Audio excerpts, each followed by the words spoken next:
partir do versículo 7. Leamos.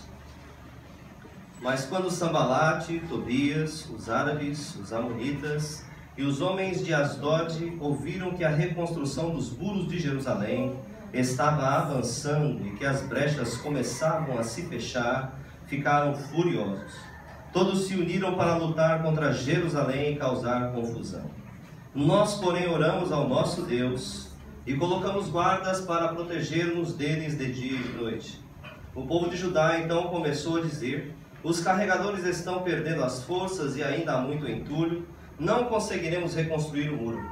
E os nossos inimigos diziam: antes de saberem ou de verem qualquer coisa, estaremos bem no meio deles, e os mataremos e acabaremos com a obra deles.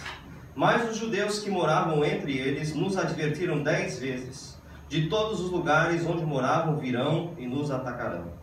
Por isso, coloquei o povo nos lugares mais baixos do muro e nos lugares abertos, distribuídos por famílias e armados com espadas, lanças e arcos. Depois de uma inspeção, eu disse aos nobres, aos oficiais e ao restante do povo: não os temais. Lembrai-vos do Senhor grande e temível e lutai por vossos irmãos, vossos filhos e filhas, vossas mulheres e vossas casas. Amém. Aí você pensa assim: o pastor, ele pegou o esboço errado hoje. Vai pregar de novo em cima do mesmo texto que ele pregou 2 semanas atrás. Não, irmãos, né? Nós vamos hoje falar sobre a motivação correta. A motivação correta. É interessante, a semana passada eu estava ministrando aquela mensagem, né, que vocês ouviram há 2 semanas atrás, sobre os desafios da vida cristã, fundamentadas exclusivamente nesse texto aqui de Neemias, capítulo 4. Né? E quando eu ministrava esse texto lá em Iwakura, na congregação, aí no momento da ministração veio aquela ideia assim no texto, assim: meu Deus, eu não tinha enxergado isso. Né? Eu não enxerguei isso, mas aí hoje eu passei durante a semana pensando sobre o assunto, orando sobre isso, né? Aí eu coloquei no papel para nós conversarmos um pouquinho hoje sobre esse assunto. Amém? A motivação correta. Muito se estuda hoje em dia sobre a teoria da motivação, pois as pessoas não fazem nada se elas não quiserem, né? Porque conhecimento não faz com que ninguém tome atitudes. O que faz com que nós venhamos a agir de uma determinada forma é se nós queremos ou não. Por isso, no mundo de hoje, se investe demais em termos de incentivo. Eu gosto de McDonald's. Vocês gostam de McDonald's? Hoje, mas tinha um irmão aqui, por incrível que pareça, tinha um irmão que não gosta de McDonald's aqui hoje, né? Mas tem, eu gosto de McDonald's, né? Então, quando eu chego lá no Mac, aí vejo aquelas fotografias maravilhosas de hambúrguer, né?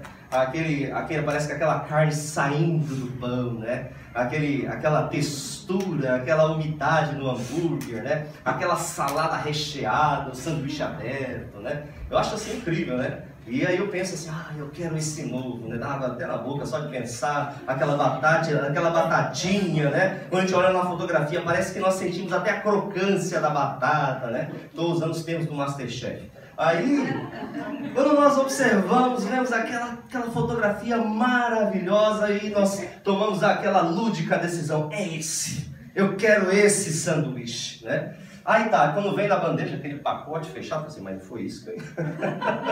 não foi isso que eu encomendei, né? Mas hoje em dia trabalha-se muito essa questão da vontade. Por que eu encomendei aquele sanduíche fechado num pacote? Porque ele me despertou o interesse através da fotografia, né? Então, no mundo de hoje, trabalha-se muito essa questão da vontade. Até mesmo no ambiente cristão, na nossa vida como um todo, nós não tomamos decisões se nós não praticamos algo se nós não queremos, né? Nós podemos até achar que é certo, ter por princípio e queremos agir daquela forma, mas na hora H a gente acaba fazendo o que nós desejamos. Então, a questão da motivação é muito estudada no nosso tempo, porque mais do que conhecimento, nós precisamos desejar fazer alguma coisa. Existem alguns termos que estão permeando, né, o nosso vocabulário. Interessante até dentro do vocabulário evangélico, né, dentro do contexto das mensagens e dos estudos bíblicos, né, nós observamos que esse tipo de influência cultural que nós sofremos hoje já está abordando, está chegando até a igreja, né? Palavras como paixão, como desejo, como atração, são misturadas ali no contexto do estudo bíblico, das mensagens bíblicas, porque esses termos, eles são estudados ponto a ponto, com detalhes, lá na teoria da motivação. A motivação, basicamente, consiste no desejo de exercer altos níveis de sacrifício e de esforço direcionados a determinados objetivos, que por fim vão satisfazer algumas das nossas necessidades, sejam físicas ou sejam necessidades emocionais. E a motivação, ela é tão importante porque ela tira as pessoas da inércia e as coloca em movimento, né? A motivação, ela é muito importante.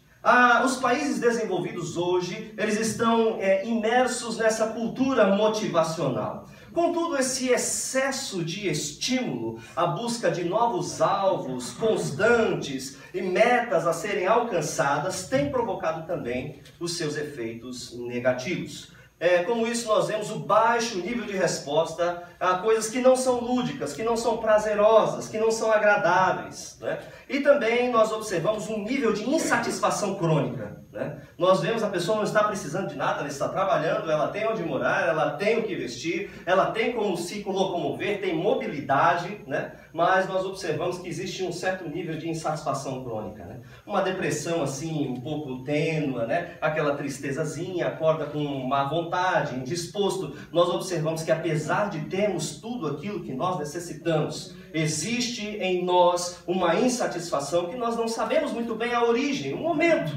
Mas acordamos com o olho, com o rosto um pouco fechado, não queremos conversar, né? Porque falta motivação. Por quê? Porque estamos sendo continuamente e excessivamente estimulados no meio, no centro, no seio da nossa cultura hoje. Mas o que nos diz a Escritura? O texto ele nos mostra que Neemias, ele apresentou aqui no versículo 14, no final, na parte B, uma razão motivadora para que os judeus continuassem aquela obra de reconstrução do muro, mesmo havendo muitos e árduos desafios e intransponíveis diante dos olhos dos judeus. Ele lhes motivou não apenas a alcançar um objetivo, mas a viver o propósito de Deus. E pelas ações e pelo caráter de Neemias, nós podemos então extrair ensinamentos preciosos no que cerne à automotivação, ao sentimento de satisfação e ao nosso propósito existencial. Mas em primeiro lugar é necessário que nós saibamos que Deus, ele deve ser o centro de toda a nossa motivação.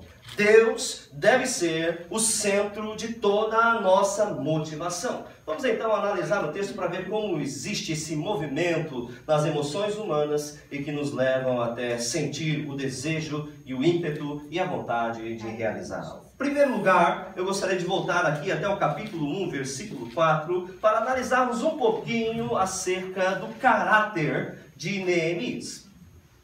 Caráter e a ética de Neemias.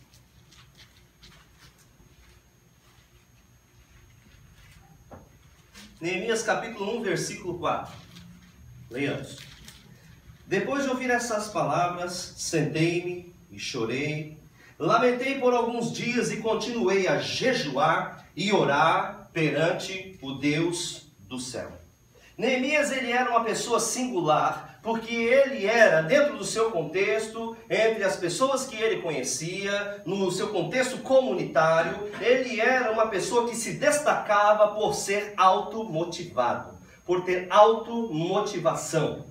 Em primeiro lugar, observamos aqui nesse capítulo 1, versículo 4, que o que motivava este homem a buscar a presença de Deus era a necessidade. Ninguém o impelia, ninguém o constrangia, mas ele mesmo voluntariamente buscava a presença de Deus. Em primeiro lugar, ele era um homem de oração. E isso certamente é a fonte de toda a nossa motivação. termos um relacionamento profundo com Deus, andarmos em comunhão com o Pai, falarmos com Ele, estarmos em oração constantemente, porque somente Deus, somente o Espírito Santo é que pode nos fortalecer. Eu tenho experiência pessoal, enquanto eu não orava demais, enquanto eu não buscava tanto a presença de Deus, o meu estímulo e a minha motivação era uma. Mas a partir do momento em que comecei a encarar com seriedade a necessidade e também o desejo e o prazer de orar, aí então comecei a perceber que isso refletia em outras áreas da minha vida. Até mesmo essa questão da motivação para viver. Como é importante e é a base, o fundamento de todas as nossas ações é a comunhão com o Pai. Porque Deus é que deve ser o centro da nossa motivação.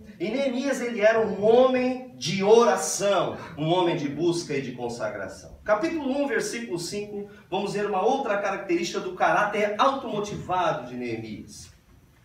Eu disse: ó Senhor, Deus do céu, Deus grande e temível, que cumpres a tua aliança e usas de misericórdia para com aqueles que te amam e obedecem aos teus mandamentos. O que motivava Neemias, dentro desse versículo nós podemos observar, o que motivava Neemias a buscar a Deus, a obedecer a Deus, não era especificamente a possibilidade de ser punido por Deus em qualquer atitude errada que ele viesse a cometer. O que motivava a Neemias a buscar e obedecer e estar na presença de Deus era o reconhecer que Deus é um Deus de amor, que Deus é um Deus de misericórdia, Deus é um Deus que nos comprou com o seu sangue. Nós não somos simplesmente servos de Deus, mas nós somos filhos de Deus. E existe algo muito mais intrínseco e profundo neste relacionamento, e era isso que estimulava a Neemias. E ele era motivado não a obedecer a Deus, porque senão ele seria de alguma forma punido, mas porque ele amava andar com o Senhor, porque ele sabia que Deus é um Deus de misericórdia, Deus é um Deus de amor, Deus é um Deus presente, Ele está conosco em todo o tempo. A motivação para estar na presença de Deus era o seu relacionamento com o seu Pai. Capítulo 1, versículo 6, vejamos: os teus olhos estejam abertos e os teus ouvidos atentos, para ouvires a oração do teu servo, que faço diante de ti, de dia e de noite, pelos israelitas, teus servos. Confesso os pecados que nós, os israelitas, temos cometido contra ti. Sim, eu e a minha família pecamos. Observamos que o caráter automotivado de Neemias o levava também a interceder por sua família, por sua nação e pelo seu país. Quando observamos a situação precária do nosso país hoje, tem até uma frase de Calvino que eu acho interessante, fala quando Deus ele quer punir, quando ele quer julgar uma nação, ele coloca governantes ímpios. É interessante nós observarmos o que está acontecendo no nosso país, por toda a promiscuidade, por toda a maldade que tem se espalhado. E o que tem sustentado, o que tem sido a coluna da nossa nação para que ela não caia de vez, é justamente o povo de Deus que tem intercedido por aquele lugar. E nós também possamos orar. E ele confessou o pecado da nação que tinha se afastado da presença de Deus, e ele era motivado a se colocar também como responsável por aquela situação para o povo de Israel. Capítulo 2, versículos 9 a 11. Vejamos. Mas se voltares para mim e obedecerdes aos meus mandamentos e os praticardes, ainda que os vossos exilados estejam dispersos pelos lugares mais distantes debaixo do céu, de lá os ajuntarei e os trarei para o lugar que escolhi para estabelecer o meu nome. Eles serão os teus servos e o teu povo, que resgataste com o teu grande poder e com o teu braço forte. Ó Senhor, que os teus ouvidos estejam atentos à oração deste teu servo, e à oração dos teus servos cujo prazer está em temer o teu nome. Faze com que teu servo seja bem sucedido hoje, concedendo-lhe a benevolência deste homem, no caso o rei. Nessa época eu era copeiro do rei. Nós observamos que Neemias, ele enxergava não somente um momento, o momento em que eles estavam no exílio, o momento em que eles eram servos e cativos de uma nação estrangeira, mas ele enxergava todas as coisas pelo propósito maior e pelo plano soberano de Deus. Muitas vezes nós ficamos tristes e desanimados porque nós enxergamos somente uma parte da pintura, uma parte do quadro. Quando nós observamos o plano maior de Deus, aí nós conseguimos entender aonde nós estamos situados.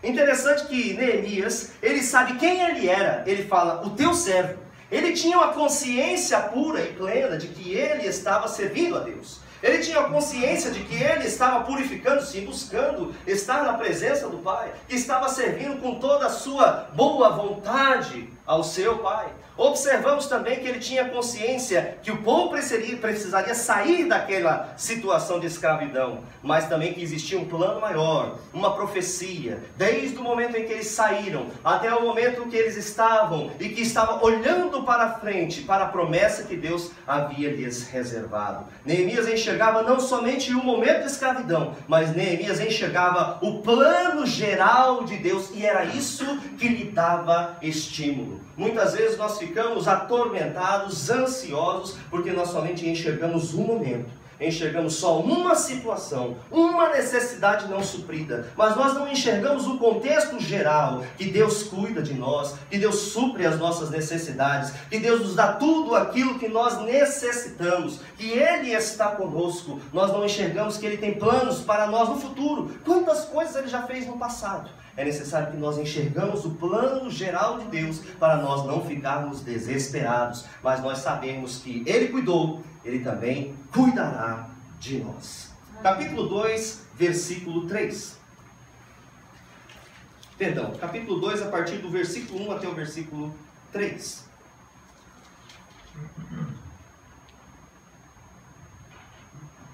No mês de Nissan, no 20º ano do rei Artaxerxes, quando eu estava servindo vinho, dei-o ao rei. Nunca antes eu tinha estado triste na sua presença. O rei me perguntou, por que o teu rosto está triste, se não estás doente? Isso só pode ser tristeza do coração. Então tive muito medo. E disse ao rei, que o rei viva para sempre. Como o meu rosto não estaria triste, se a cidade em que está o sepulcro dos meus pais está devastada e as suas portas foram destruídas pelo fogo? Nós observamos algo muito interessante aqui na personalidade de Neemias. Até aquele momento, ele não havia se apresentado triste diante do rei. Foi a primeira vez que ele havia estado triste diante do rei. Observamos pelo fato de ele ser uma pessoa automotivada, que ele não era envolvido por tristeza. Ele estava sempre bem disposto. O rei falava, ô rei, estou aqui, sempre sorridente, sempre alegre. Um dia que ele se apresentou triste, o rei enxergou algo diferente. Opa, o que aconteceu, Neemias? Por que hoje você nunca esteve triste? Por que hoje você está triste? Essa é uma grande lição para nós também, irmãos. Nós temos tudo que nós necessitamos. Neemias tinha tudo que ele estava necessitando. Ele tinha um lugar, ele tinha habitação, ele tinha conforto, ele tinha um bom trabalho, né? Ele era servo de Deus, ele tinha um relacionamento com o Pai, ele era um homem de oração. Para que ele iria ficar triste? Apesar de ele não ter tudo que ele quer, mas apesar de não ter tudo, ele tinha o que era necessário. E muitas vezes nós não conseguimos entender isso no nosso próprio cotidiano. Porque para nós, e até mesmo para o ser humano no geral, ter tudo muitas vezes não é suficiente. Hoje nós precisamos de alguma coisa, amanhã nós precisamos de mais alguma coisa, de mais alguma coisa. Nada, irmãos, nos satisfaz e nos sacia a não ser Deus. Por isso que Deus tem que ser o centro da nossa busca. Ele que tem que ser o centro da nossa vida. E por que Neemias estava contente? Você pode dizer assim, aí ele serviu o rei.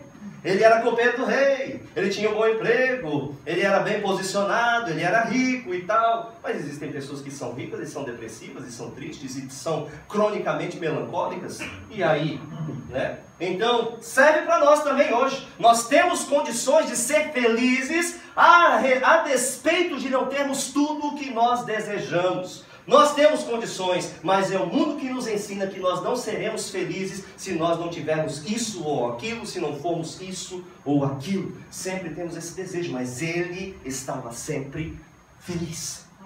Agora, o dia que ele não estava feliz, é porque algo de verdadeiro estava acontecendo. Deus já estava movendo o coração de Neemias para algo que era fundamentalmente importante, até mesmo no contexto profético do seu país inteiro. Ele estava triste com uma razão de Deus. Aí foi totalmente diferente. Era específico. O rei sabia que a motivação de Neemias o fazia dele uma pessoa diferente. Vamos ver aqui o versículo 4. Então o rei me perguntou: o que estás pedindo? Nessa hora eu orei ao Deus do céu. Uma das características da pessoa automotivada é que ela sabe aonde ela quer chegar. O rei ele já olhou para Neemias e falou assim: o que você quer fazer? Em outras palavras, porque eu sei que você não iria me pedir alguma coisa se você não estivesse planejando fazer alguma coisa, né? Porque quando nós somos automotivados, nós somos pessoas com planos, com projetos, nós queremos trabalhar, nós estamos dispostos a pôr a mão no arado e fazer todas as coisas. Você está me pedindo algo, é porque você vai fazer. É o tipo de pessoa que começa, é o tipo de pessoa que termina, né? Porque nós também somos incentivados pela distração na nossa cultura, de começarmos muitas coisas, desejarmos muitas coisas, mas quando nós percebemos a dificuldade no meio do trajeto, aí falta motivação, falta combustível e nós simplesmente desistimos. Quantas pessoas conhecem um pouco, sabem um pouco, né? Conseguiram conquistar um pouco, né? Tem um pouco, porque não persiste até o fim. Então Neemias, quando ele se colocou diante do rei, o rei falou assim: o que você está querendo fazer? Era isso, é muito interessante. Ele era uma pessoa determinada e uma pessoa também organizada. Capítulo 2, versículo 6. Então o rei, tendo a rainha sentada ao seu lado, me perguntou: quanto tempo durará a tua viagem? Quando voltarás? Depois de informá-lo sobre a duração da viagem, ele concordou em me deixar ir, né? Então o rei falou assim para ele: olha, Neemias, quando é que você vai voltar? Naquela época não é como hoje, né? Hoje nós temos computador, nós temos calculador, nós conseguimos fazer contas, nós conseguimos fazer projeto, uma coisa bem rápida, né? Mas naquela época eles não tinham os mesmos recursos que hoje nós temos. Mas para Neemias fixar uma data, era necessário que ele tivesse tudo na sua cabeça. Uma pessoa que não tem motivação, ela não consegue ser organizada. Uma pessoa que não tem motivação, ela não consegue arrumar os detalhes, porque ela acha que os detalhes consomem muito tempo, né? Para que eu vou ficar me preocupando com detalhes? Porque falta incentivo e falta motivação. Quando nós temos motivação para fazer algo, nós vemos até os mínimos detalhes e nós observamos tudo e organizamos tudo porque nós gostamos e desejamos realizar determinada coisa. E por que ele tinha tudo na cabeça? Porque ele era uma pessoa automotivada, né? Observamos um outro fator aqui nesse mesmo versículo. Depois de informá-lo sobre a duração da viagem, ele mostrou para o rei o tempo que ia durar, ele fez o projeto, ele fez tudo, vai ser tanto, eu vou lá, vou reconstruir, vou juntar o material, vou juntar as pessoas, nós vamos reconstruir a cidade, depois nós vamos arrumar a bagunça, reconstruir a política, reconstruir a religião, eu vou arrumar minhas trouxas e vou voltar e vou chegar aqui tal dia. Depois de mostrar tudo para o rei, aí então é que o rei concordou em deixar ele ir. Sabe por quê? Depois disso que o rei concordou em deixar ele ir? Porque ele era muito precioso na corte. Se você não me disser que se você vai voltar, eu não vou deixar você ir, porque eu quero você aqui. Uma pessoa que é automotivada, irmãos, ela é valorizada. Aonde ela está, ela é valorizada. Que grande riqueza é essa que nós podemos ter? Ser bem requisitados, bem quistos, bem queridos, né? E eu ser automotivado fazia ele uma pessoa diferente. Versículo 17, capítulo 2, vejamos. Eu lhes disse então: vede a triste situação em que estamos, como Jerusalém está devastada e as suas portas destruídas pelo fogo. 20. Vamos reconstruir os muros de Jerusalém, para que não passemos mais vergonha. Uma pessoa motivada, irmãos, ela também tem o seu discurso carregado de emoção e de esperança e de convicção. Ele chegou na cidade de Jerusalém e não falou nada para ninguém. Ele não falou das cartas que ele tinha, ele não falou dos propósitos do rei, ele não falou dos seus planos para ninguém. Ele ficou bem quietinho, caladinho. Depois dele sair à noite, de ele investigar os muros, de ele sair e ver todas as coisas nos seus mínimos detalhes, acordou de madrugada, antes que todo mundo acordasse, ele saiu inspecionando tudo, aí ele juntou o povo e fez esse belo discurso que, quando nós olhamos, até move o nosso coração. Ele falou assim: olha, vocês estão vendo esses muros? Eles estão destruídos, as portas foram derrubadas, todo mundo que quiser entrar aqui e sair pode fazer a qualquer momento, mas nós vamos reconstruir esse mundo para nós não passarmos mais vergonha. Olha só que palavra maravilhosa, né? Porque ele era automotivado, ao ponto de todo mundo abraçar essa ideia. Vamos então reconstruir os muros de Jerusalém.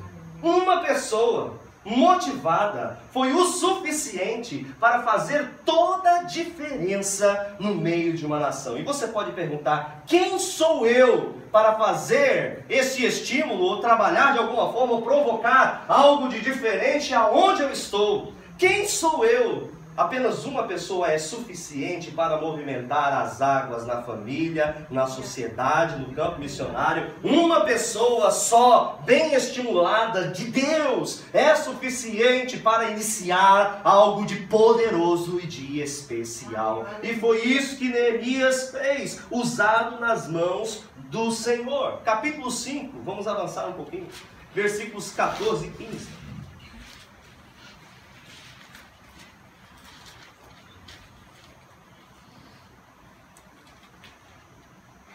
Além disso, desde o dia em que fui nomeado governador da terra de Judá, desde o 20º ano até o 32º ano do rei Artaxerxes, isto é, por 12 anos, nem eu, nem meus irmãos comemos a comida separada para o governador. Mas os governadores anteriores oprimiram o povo, tirando-lhe a comida e o vinho, além de 40 ciclos de prata, e até os meus auxiliares dominavam o povo. Mas, por temor a Deus, eu não agi assim. Uma pessoa automotivada, irmãos, ela não precisa de recompensas, ela não precisa de privilégios, ela não precisa de facilidades, ela não precisa de conforto para continuar o seu trabalho. Ele não explorava ninguém porque ele não precisava explorar, porque ele já era satisfeito com o que ele tinha. O que eu tenho é suficiente, eu não preciso mais. Porque ele era uma pessoa satisfeita, porque ele era uma pessoa motivada. Isso fazia toda a diferença, porque satisfação é o estado de não precisar de mais nada para se sentir completo. Eu não preciso de mais nada para me sentir completo, eu já tenho tudo que eu preciso. E o texto ainda nos fala, por temor de Deus. O temor de Deus, irmãos, é o princípio da sabedoria. O temor de Deus, ele é suficiente para encher o nosso coração. O temor de Deus é o suficiente para nos satisfazer, não os objetivos, não as conquistas efêmeras deste mundo, mas o temor de Deus é suficiente, deve ser suficiente na vida de um cristão. Aleluia. A motivação desse único homem foi suficiente para manter toda aquela multidão de pessoas desanimadas no caminho da promessa. E Deus também pode te usar dessa forma. E como é relevante e importante compreendermos o caráter automotivado de Neemias. Mas voltando também de novo ao capítulo 4, versículo 14. Acho que é ali que nós estamos girando, orbitando. Vamos voltar. Depois de uma inspeção, eu disse aos nobres e aos oficiais e ao restante do povo, não os temais, não os temais. Eles estavam tendo medo, eles estavam desanimando. Eles começaram muito bem, com aquele discurso de Neemias, vamos reconstruir o muro para nós não passarmos mais vergonha. Graças a Deus, vamos sim, vamos reconstruir e tal. Começaram a obra. Mas aí no meio da obra começou a faltar combustível emocional. Chegou aqui no versículo 14, eles já estavam ficando com medo. Os judeus começaram a perder o ânimo. Em nenhum momento dentro desse texto de Neemias, o texto nos apresenta pessoas. com uma fé fervorosa e pessoas de oração, companheiras de Neemias.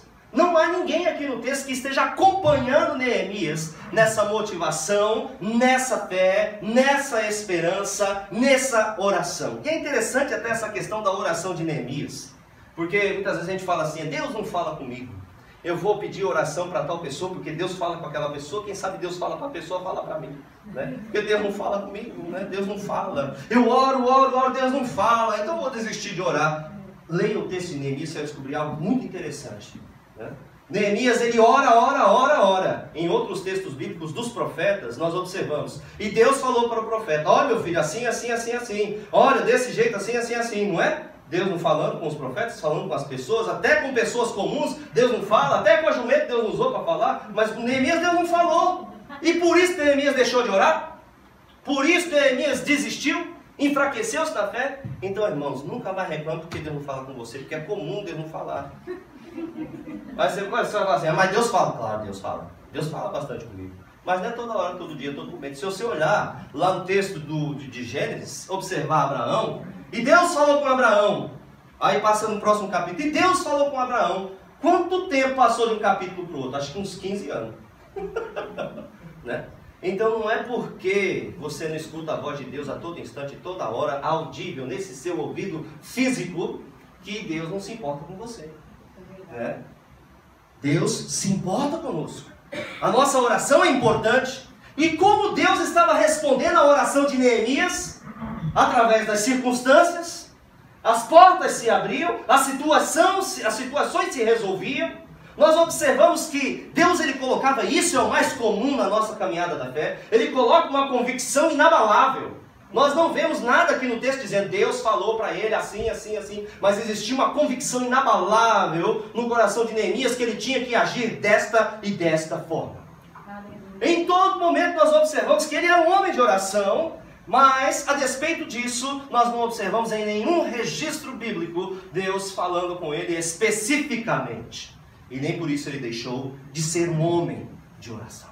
Isso é muito importante. Não encontramos nenhuma pessoa em comunhão constante com o Pai, assim como Neemias, aqui dentro desse livro aqui.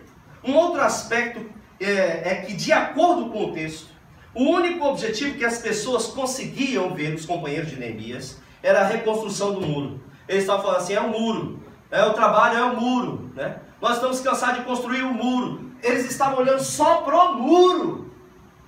Só para o muro. Mas não é isso, irmãos. Essa é a mentalidade nossa hoje. Nós trabalhamos sempre com um objetivo. No geral é sempre assim, né? Nós podemos ter até outros objetivos paralelos, mas normalmente nós trabalhamos com uma meta, com um objetivo. E aquilo parece que toma conta de toda a nossa mente, da nossa força, do nosso empenho. E nós queremos, por exemplo, uma pessoa, ela entra numa faculdade, o objetivo dela é passar no vestibular. Ela estuda, ela vai para o cursinho, e ela se empenha, ela não dorme, e quando vai conversar com os colegas, só conversa sobre matérias do cursinho, e aquela coisa toda. Aí depois passa no vestibular. Ah, quero agora terminar a faculdade, não sei o que e tal. Aí para, no último dia recebe diploma. Ah, eu quero agora pós-graduação, não sei o que. Então, nunca acaba. É um objetivo de cada vez. Nunca acaba. É o carro, é a casa, é uma roupa melhor, é tudo. Nós buscamos, sempre trabalhamos com um objetivo. Normalmente é assim, a nossa mente humana, ela trabalha com um objetivo, né? E parece que isso é o ciclo que alimenta, né, a nossa ação e nos tira da inércia, né?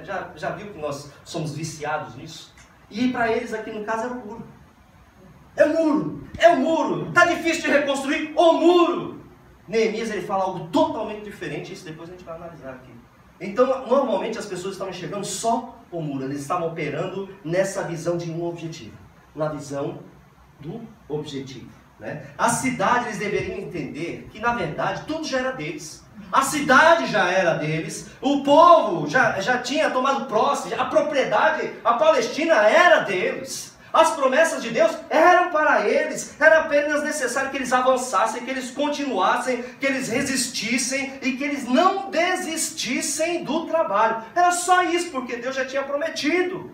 Daniel já sabia disso, olha, já se passaram os 70 anos e já é o momento de Deus levar o povo de volta, porque a terra é do povo, isso é do povo, já é deles, não adianta, não tem o que discutir, já foi conquistado, já nos foi dado, Deus já nos deu todas as coisas, para que a gente vai ficar lutando por essas coisas pequenas? Não, tudo já é nosso, não é um objetivo, tudo já é nosso, tudo já era deles, mas eles não enxergavam, eles tinham a visão do um objetivo. Por causa dessa visão limitada, por confiar na força do braço, é a minha força que está reconstruindo esse mundo, né? Por achar que eles é que estavam reconstruindo a cidade, nós vamos reconstruir a cidade, né? Por não entender que eles eram povo de Deus e que o Senhor guia soberanamente a vida dos seus filhos e que é Deus mesmo que estava fazendo toda a obra, aí por causa dessa visão pequena é que eles começam a ficar desanimados. E como foi que começou esse desânimo? Capítulo 4, versículo 10. O povo de Judá então começou a dizer: os carregadores estão perdendo as forças e ainda muito entulho, não conseguimos reconstruir o muro. Uma das coisas que levou eles a começar a perder o ânimo foi a fadiga física. Aí você chega para mim e diz assim: pastor, eu não consigo orar, estou tão desanimado para orar.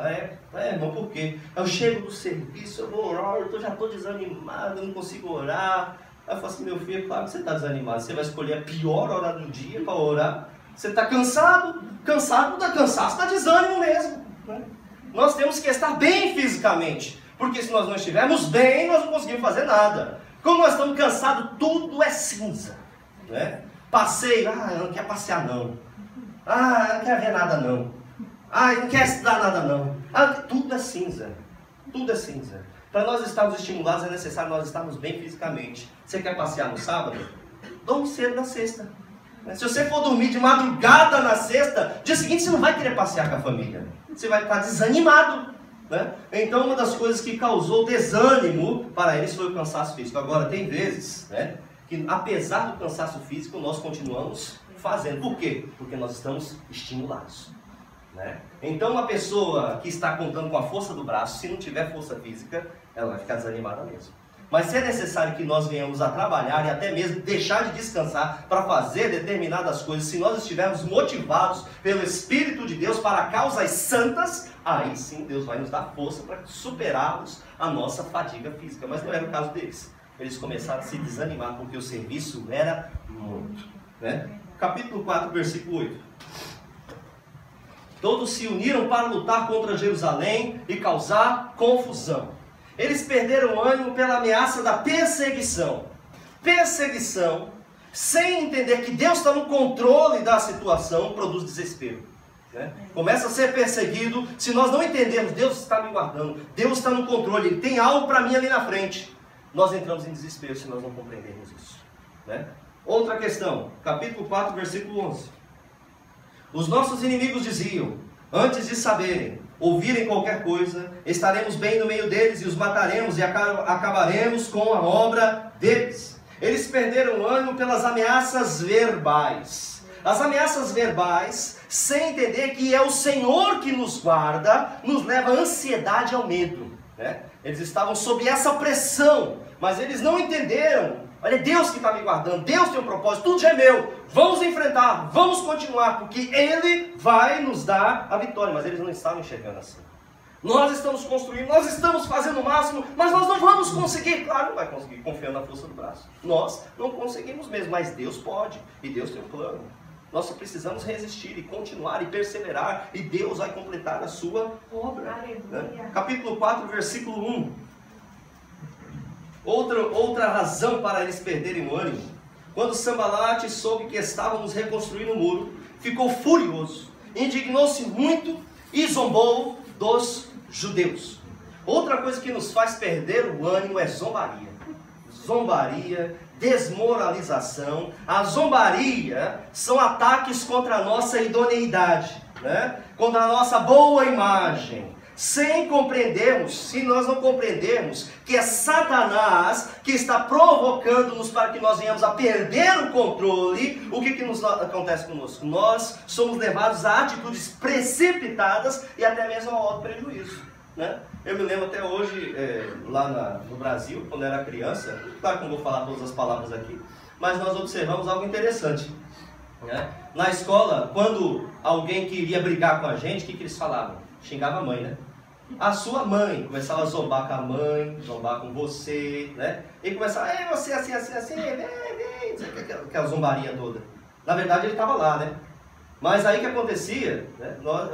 A gente perdia o equilíbrio e ia lá e brigava. Aí vinha aquele monte de menino, né? Saía lá da toca, aquela renca, né? Aí vinha a renca e batia na gente. Covardia, né? Mas colocava um para chamar a atenção. Porque eles queriam que a gente perdesse o equilíbrio. Isso aconteceu comigo, cara. Um dia um estava me provocando, eu perdi o equilíbrio. Eu tinha 15 anos, perdi o equilíbrio. Fui lá. Aí quando fui brigar com o menino, aí veio uma renca de 8 que lutava com o Kung Fu. Deus me livre. Se não fosse meu colega que era da academia deles também, sai, pode. Eu tinha apanhado muito naquele dia, né? Não é problema pro irmão Léo, né? Que o irmão Léo não é brincadeira não, né? Mas nós sabemos que Satanás ele quer articular para nos desestabilizar, utilizando zombaria. E se a gente não presta atenção, né, nós caímos e nos desequilibramos, né? E isso tira o nosso ânimo, isso tira a nossa motivação, né? Por último, nós observamos aqui o capítulo 4, versículo 12. Talvez seja o pior. Mas os judeus que moravam entre eles nos advertiram 10 vezes: de todos os lados onde moram, virão e nos atacarão. Eles perderam o ânimo pelo discurso negativo dos próprios companheiros. Irmãos, acho que de tudo, o mais difícil é isso. Às vezes pessoas que andam conosco, que nós confiamos, que trabalham conosco ombro a ombro, às vezes pessoas da casa, do lar, pessoas que nós amamos, que nós consideramos, muitas vezes elas se veem desmotivadas. E parece que essa desmotivação de pessoas tão próximas a nós, elas causam um impacto maior ainda. Imagine, né? Se o teu esposo chegar e falar para você: olha amor, não vai dar para fazer, você vai ficar, meu Deus, que desespero. Mas você tem uma convicção, mas o marido não quer. Você tem uma convicção, mas o marido não enxerga, e vice-versa, a esposa também. Olha, quando a esposa fala, não dá, você fala, meu Deus do céu, mas eu tenho certeza que Deus quer isso. Por que essa mulher não enxerga isso, meu Deus do céu, que desespero, né? Aí nós ficamos desesperados. Por quê? Quando isso acontece com pessoas próximas a nós, elas causam desânimo. E a gente fica triste com isso, triste. Causa um desânimo, uma falta de motivação terrível, né? E era isso que estava acontecendo com eles. Se nós não estivermos em oração, vigilantes e convictos da vontade de Deus, nós desistimos. Nós desanimamos, deixamos tudo de lado, né? Mas Deus quer que nós venhamos manter o foco, não venhamos perder o ânimo, porque Deus tem um plano. Deus tinha um plano com eles, mas graças a Deus, no meio dessa multidão desanimada, havia uma âncora. Quem era essa âncora? Neemias, um homem motivado. E ele dá a resposta para o povo aqui, algo totalmente inusitado. Capítulo 4, versículo 14. Vamos voltar lá aos filhas, mulheres e vossas casas. Irmãos, não é bom viver somente para alcançar metas. Neemias lhes mostra a razão pela qual eles estavam lutando. Não é o muro, irmãos. Não é o muro. Tira o foco disso. Não é o muro. O muro é apenas uma etapa. O muro é o que nós estamos vivendo aqui agora, mas o foco não é o muro. O muro é uma etapa. Nós vamos passar pelo muro, nós vamos reconstruir o muro, ele vai ficar de pé, porque Deus quer que essa cidade seja reconstruída. Nós vamos atravessar essa etapa, mas o objetivo não é o muro. E não é um objetivo, é algo mais amplo. Abre os olhos, povo de Deus. Abre os olhos, judeus de Jerusalém. É algo mais importante. Lembre-se do seu Deus. Olha o que diz o texto. Lembrai-vos do Senhor, grande e temível. Quem que você é em Deus, meu filho? Vocês são servos do Deus Altíssimo. Deus já tem um propósito maior com essa nação. Essa nação tem que ser, ele falando para o povo, essa nação foi separada para ser santa. Essa nação foi separada para ser luz para as nações. Essa nação, esse povo foi selecionado para ser sacerdócio real aqui na terra. Deus tem um propósito maior conosco. Tudo é consequência. O que nós estamos vivendo é consequência. A vitória nesse muro é consequência. Nós já estamos no caminho. Acontecendo, não tendo tudo que a gente quer, não tem problema, porque isso é o caminho que Deus já reservou para nós. Olhe mais amplo, olhe mais alto, olhe o que Deus tem reservado, olhe o que Deus já fez e o que Ele está fazendo. Esses objetivos, eles fazem parte de etapas do caminho. Não deixe a sua vida ser guiada por pequenos objetivos e por pequenas metas, porque a vida com Deus é mais ampla. Aleluia. É mais ampla. Eles deveriam lutar para que o inimigo não tivesse aquilo que o Senhor já tinha lhes dado. Era deles, ponto final. Jerusalém era deles, não era de Sanbalat e Tobias. O templo era deles, ponto final. Não era de mais ninguém, já tinha sido conquistado. Deus já tinha dado, era promessa, era tempo, e ia se cumprir, estava se materializando. Eles estavam vivendo intensamente. Por isso tira o foco, não é o muro, não é. Não são as pequenas coisas que nós vivemos. Não são os pequenos objetivos. Temos que olhar mais além. Além. O que nós temos que fazer é tomar cuidado para o diabo não tomar aquilo que Deus já nos deu. Apocalipse 3:11 nos diz: guarda a tua coroa para que ninguém tome. Porque a coroa já é nossa. Nós temos que trabalhar, não é para conquistar a coroa. Eu vou trabalhar, eu vou me esforçar para de alguma forma ser digno para entrar no reino de Deus. Não, eu já faço parte do reino de Deus, eu já sou filho de Deus, eu já sou adotado por Deus, eu já tenho as promessas, eu já vivo o plano de Deus. Eu tenho que tomar cuidado para não perder, porque eu já tenho. Eu já tenho. A primeira pergunta que me fizeram no primeiro dia de seminário foi: quem crê que já é salvo? Aí tiveram quem tem certeza da salvação? Isso mesmo. Quem tem certeza da salvação? Aí uns responderam: eu estou, como diz aqui, porque foi aqui no Japão, eu estou gambateando. Neologismo, né? Eu estou gambateando, estou me esforçando para poder chegar lá e tal. Entendo a sua posição, mas é importante que nós tenhamos convicção de que Deus já nos deu a salvação. Quem diz que está se esforçando para ser salvo é porque não entendeu que Deus já pagou o preço. Olha só, Deus nos adotou. Ele nos adotou e Ele não ia simplesmente chegar por nossos erros, por nossos deslizes. Aquilo que foi dito aqui nessa noite, falar assim: agora eu não quero mais você, sai daqui da minha família. Deus vai fazer isso com a gente? Não, Deus não vai fazer isso com a gente. Ele nos adotou porque nós estamos aí para nós ficarmos na família de Deus. Nós já somos da família de Deus, nós já temos as promessas, nós já temos todas as coisas. Nós não temos que nos esforçar para conquistar, nós temos que nos esforçar para não perder. Porque Deus já nos deu todas as coisas. Tudo que nós necessitamos, Deus já nos deu. Por mais que o teu filho faça alguma coisa de errado, ele vai deixar de ser teu filho porque ele fez alguma coisa de errado? Ele não vai deixar de ser teu filho. Você vai continuar amando do mesmo jeito e talvez se preocupando mais ainda, porque ele está em caminhos errados, mas ele é o teu filho. E é assim também conosco. Nós somos filhos de Deus e nós já temos todas as coisas em Cristo Jesus. Então não temos que ficar colocando foco nessas pequenas coisas. Existem coisas maiores para nós alcançarmos. Temos que tomar cuidado para não perdermos aquilo que nós já temos, mas nós vamos avançar e lutar pelo reino de Deus. Aleluia. Interessante essa perspectiva correta apresentada. Eles deveriam lutar não por um objetivo, mas para ser quem eles deveriam ser desde o início. Uma nação santa, luz de Deus para os povos. Por que nós não devemos viver apenas por objetivos e por metas de curto prazo? Por que nós não devemos? Viver por metas, irmãos, somente nos traz frustração. Aí você fala assim: frustração? É, frustração. Quando nós temos em mente um objetivo, sabe o que acontece no dia seguinte que você conquista aquilo que você tanto trabalhou e se esforçou? No dia seguinte, quando você dorme, reseta o teu cérebro e acorda de novo, aí você fala: puxa, pensei que ia ser mais legal. É verdade. Esse aí quer trazer mais alegria. Ah, não tem problema não, agora tem uma nova meta já, estou trabalhando nisso, aleluia. Irmãos, ter as coisas são consequência.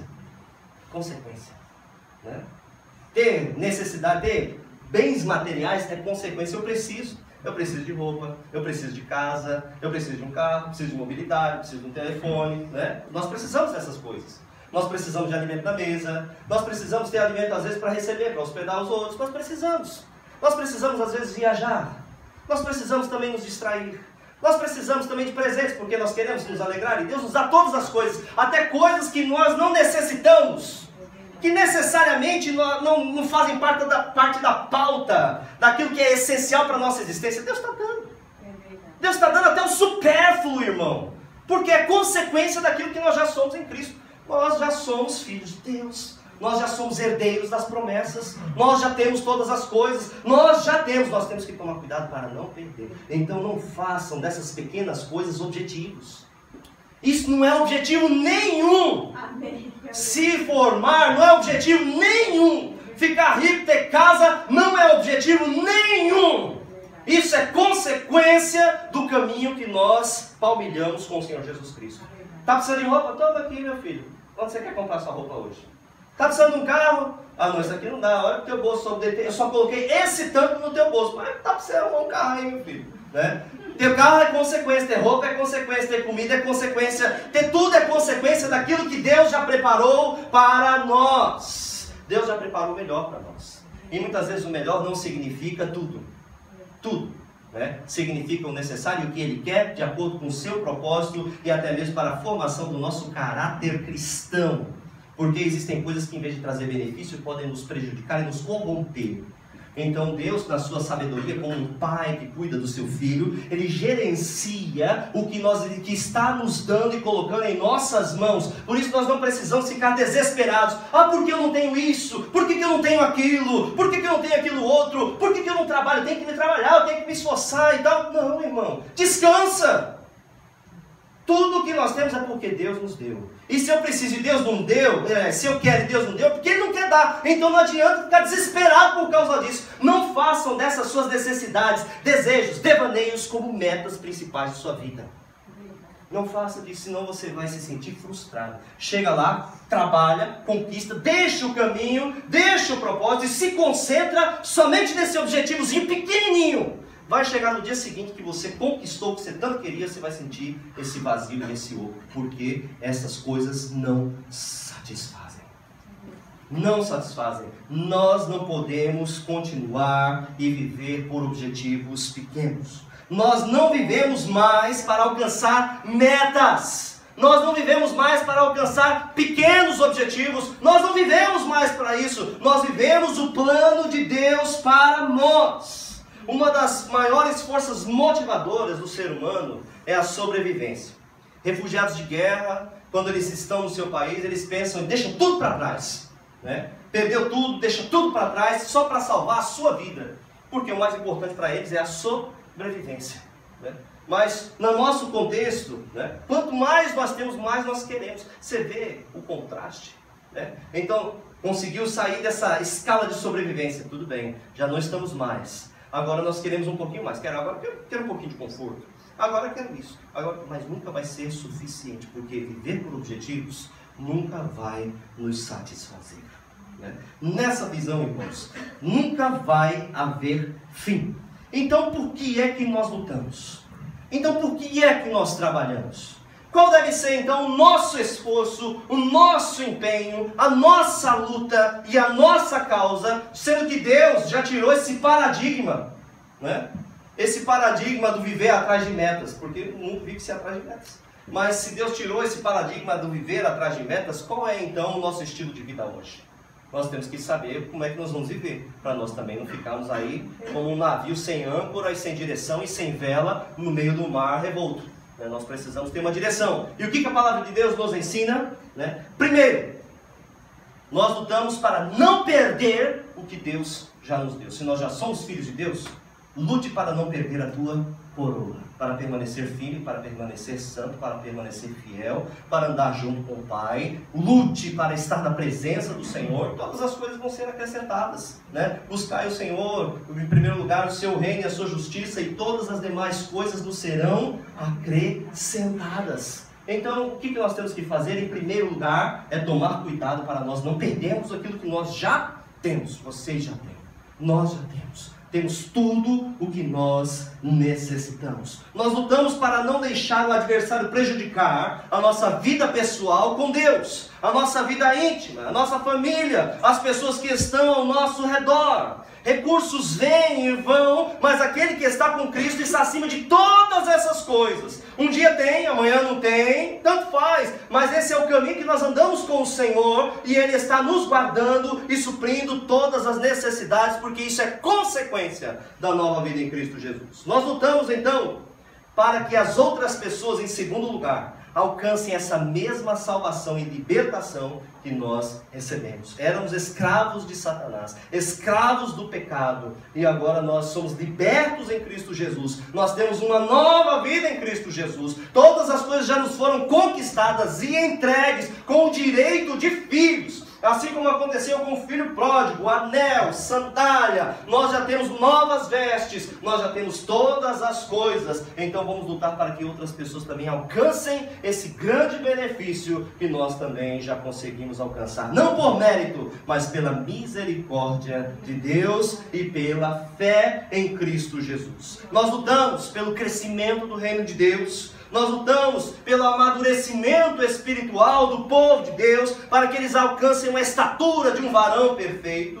Nós lutamos para vencer a força do pecado que tão de perto nos rodeia. Nós lutamos ao máximo para que ninguém se perca. Nós lutamos para que a presença de Deus seja marcante em nosso meio. Nós lutamos. Essas coisas são essenciais. As outras, irmãos, simplesmente são acrescentadas. E em segundo lugar nós lutamos, terceiro lugar, lutamos para concluir a nossa jornada. Nós já somos salvos, mas ainda não. Nós já estamos com Cristo, mas ainda não. Sabe o que significa isso? O reino de Deus já chegou. Nós já estamos vivendo, é invisível, mas vai haver um dia em que o perfeito tragará aquilo que é imperfeito, né? Então a justiça ela reinará. Então até esse dia é necessário que nós venhamos perseverar para que de fato nós venhamos entrar nesse reino de glória.